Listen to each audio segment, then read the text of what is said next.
Mesdames et messieurs, bonjour et bienvenue sur notre chaîne YouTube. L'information en Afrique et dans le monde en continu. Ici, nous n'avons qu'un seul objectif, c'est de vous informer autant que possible sur l'actualité, la politique, l'économie et bien d'autres. Alors si vous êtes nouveau, abonnez-vous et activez aussi la cloche de notification pour ne rien manquer des informations à venir. Cela étant fait, on commence. S'il y a un pays qui doit observer ce qui se passe au Burkina Faso avec beaucoup d'appréhension, c'est bien le Mali. En effet, il y a de très grandes similitudes entre les situations du Burkina Faso et du Mali. Différentes sources confirment de profondes dissensions au sein de l'armée malienne et évoquent l'éventualité d'un coup d'État imminent. Enquête. Lorsqu'on observe de près, les conditions qui ont poussé le capitaine Ibrahim Traoré et ses copains à intervenir pour chasser le lieutenant-colonel Damiba du pouvoir sont aujourd'hui réunies au Mali. En effet, dans leur première déclaration, les putschistes qui ont renversé Damiba expliquent leur action par le fait que le lieutenant-colonel poursuivait un agenda politique, en reléguant au second plan la lutte contre le terrorisme qui avait justifié le renversement de Roch Kaboré. L'agenda politique caché dont parlent les nouveaux maîtres de Ouaga, c'est la réhabilitation de Blaise Compaoré. Selon mes informations, la grogne enfle dans les casernes au Mali, et particulièrement dans les rangs des unités combattantes sur tous les fronts, pour les mêmes raisons qu'au Burkina Faso. L'agenda politique de Goïta critiqué. L'agenda politique du chef de la junte malienne ne semble pas faire l'unanimité auprès de la troupe. Un capitaine des forces spéciales maliennes, actuellement sur le front, qui m'a parlé sous anonymat à travers le réseau social sécurisé Telegram, affirme que les troupes reprochent particulièrement au président de la transition le fait que la priorité est aujourd'hui accordée à la propagande autour du mot souveraineté, au détriment de la lutte contre le terrorisme, de plus en plus négligée. Très remonté, un commandant de l'armée de terre, lui aussi sur un des fronts au centre du Mali est plus explicite, des activistes, vidéomans et tous ces panafricains étrangers reçus au palais sont grassement payés, au moment où nos salaires n'ont jamais été augmentés et nos primes sont toujours en retard, sans compter que nos hommes ont droit à une alimentation basique.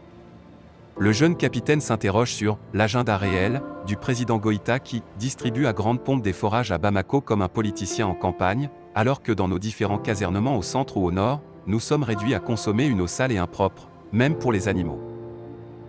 Un officier à Diabali, une bourgade non loin de Niono, dans le centre du Mali, estime pour sa part que l'objectif n'a jamais été de rompre avec la planète entière.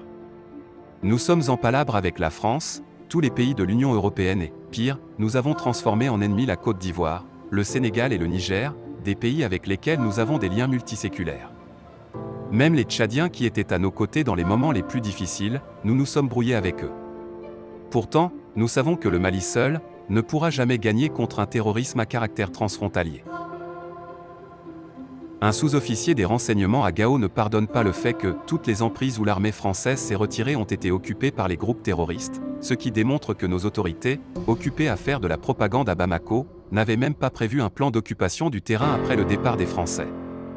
Très amer, le sous-officier, un Sonraï de Niafinké, révèle que l'armée malienne dans toutes les zones du nord abandonnées par les forces françaises, est plus préoccupée à se protéger plutôt qu'à protéger la population abandonnée au diktat des djihadistes. Assimi et sa bande nous ont trahis. Présence de Wagner, source de tension.